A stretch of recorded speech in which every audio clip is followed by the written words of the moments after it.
The warm, clear waters off of Florida's coast has attracted corals, but it's also attracted development. At first glance, the community on No Name Key looks like any other.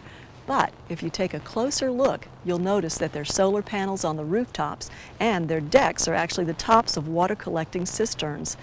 By choosing self-sufficiency, the residents of No Name Key live in harmony with the key deer that share their island and the fragile ecosystem that they love. When we first came, we didn't come here because it was solar.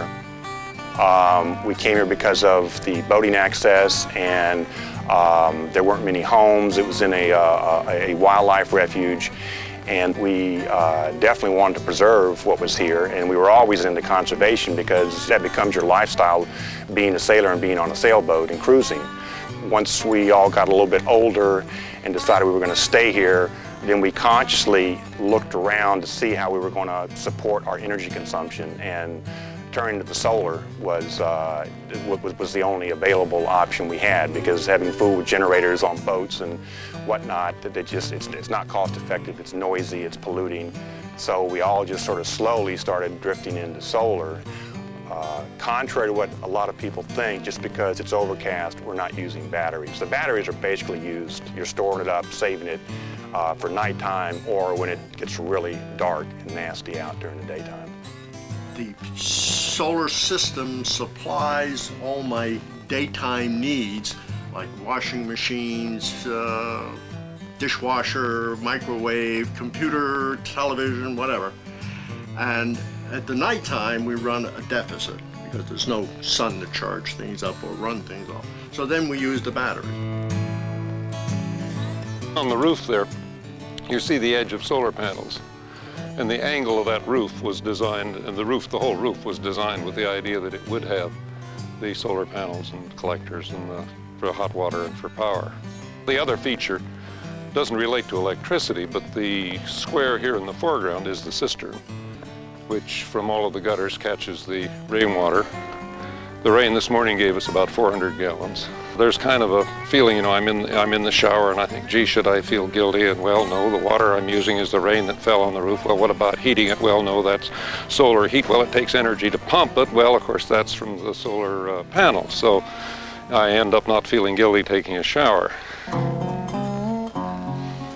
When we built the house, we figured that in terms of ultimate resale value, we'd better put in the ductwork for air conditioning.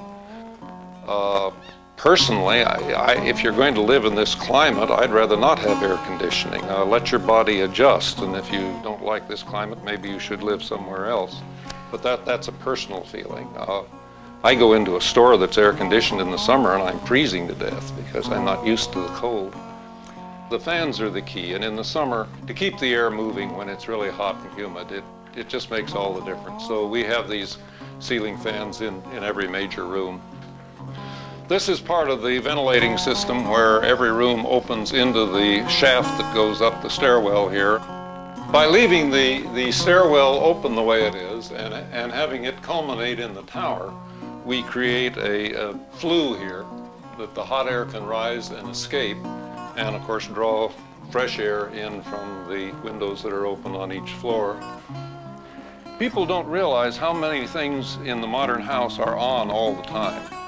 For example, anything that operates by a remote has to be on, using electricity all the time. In a solar house, in order to cut down on that, these are little switches. This turns the television truly off, and the same is true on the sound system. Any other appliance that operates on a remote. We still have some continuous drain, the fire alarm, the cordless phones, my little weather station, and so on. Actually, about between a quarter and a third of our power goes into the little things, simply because they're 24-hour-a-day loads. Whereas something that's a real current hog, like the garbage disposal, is really negligible because it's run for 30 seconds a day. So you end up watching the little things and not worrying too much about the big things. But, you know, this has to come in the long run anyway. This is the future, and conservation really is not painful. If we do the amount of research in alternative energy that was like put a man on the moon. You know, no one had any idea how they were going to do it, but they did it in the time frame that was given to them. Lately, there's been a lot of discussion, people wanting to know, getting groups visiting. You know, you mean you're really living this way? It's possible? And we're saying, yes, it is.